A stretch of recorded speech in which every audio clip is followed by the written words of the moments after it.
Noong panahon yon, sina Jesus at ang kanyang mga alagad ay tumawid ng lawa at pagdating sa Genesaret ay sinadsad nila ang bangka.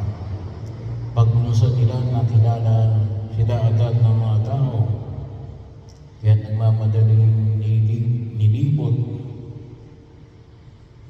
ng mga ito ang mga buhok sa paligid at ang mga may sakit na nakararay na sa higaan ay dinala nila kay Jesus.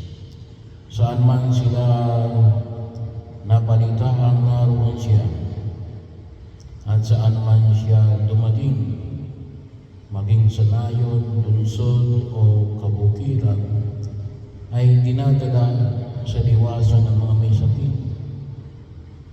at isinasamo sa kanya na hibuin sila kahit man lang sa palawig ng kanyang kasuotan.